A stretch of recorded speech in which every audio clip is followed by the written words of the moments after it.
সরাইল দত্তের একমাত্র রূপসী কন্যা সাবা রাজ্যের রানী বিলকিস বেগমকে একবার দেখে আসো।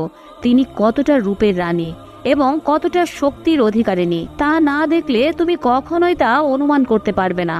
আমি আমার বন্ধুর মুখে তার এই ধরনের প্রশংসা শুনে তাকে দেখার জন্য রওনা হয়ে গেলাম।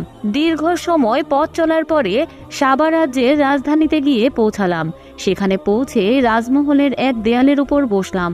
তখন আমি রানী বিলকিস বেগমকে দেখলাম তিনি অত্যন্ত সৌন্দর্যের অধিকারী কুমারী। অত্যন্ত মূল্যবান বিরাট এক সিংহাসনে তিনি উপবিষ্ট। আমি তার রূপ দেখে মুগ্ধ হয়ে গেলাম এবং শাহেনশাহের বিবি হিসেবে রানী বিলকিসকে পাওয়ার জন্য আমি রাব্বুল আলামিনের কাছে ফরিয়াদ করতে লাগলাম।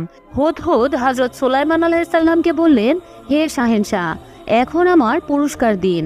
আমি এমন পুরস্কার চাই যা আমার বংশানুক্রমে এক সম্মানের প্রতীক হবে।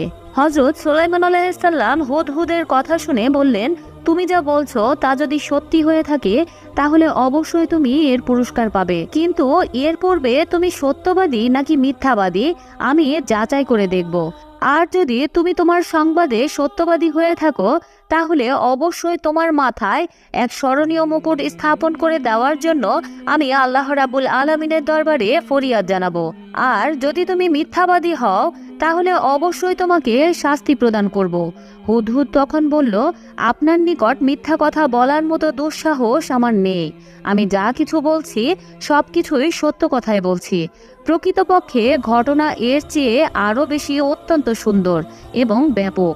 তবে আমার এই ক্ষুদ্র মুখে রানী বিলকিসের সৌন্দর্যতা এবং তার বিশাল রাজ্যের সঠিক বর্ণনা দেওয়া কখনোই সম্ভব নয়। তবে হে আল্লাহর নবী, একটি বিষয় এমন আছে যে ঘৃণা করা যেতে পারে, আর সেই বিষয়টি হলো এই রানী বিলকিস এবং তার প্রজারা সকলে সূর্য পূজারী। এই বিষয়টি দেখে আমি অত্যন্ত কষ্ট পেয়েছি।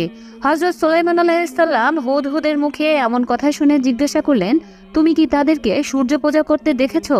হুদহুদ বলল, হ্যাঁ, আমি নিজে চোখে তা দেখেছি। তারা সকলেই সূর্যের পূজা করেছে।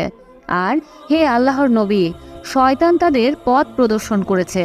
এতে তারা আল্লাহ তাআলার নির্বাচিত পথ পরিত্যাগ করে সূর্য পূজায় আত্মনিয়োগ করেছে এবং তারা হেদায়েত থেকে অনেক দূরে সরে পড়েছে।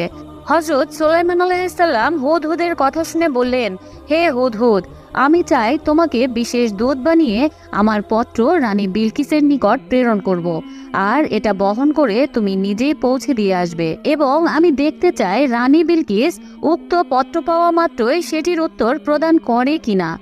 হুদহুদ বলল, হে আল্লাহর নবী, তাহলে দয়া করে পত্র লিখে দিন। আমি এখনই রানী বিলকিসের কাছে তা পৌঁছে দিয়ে আসব।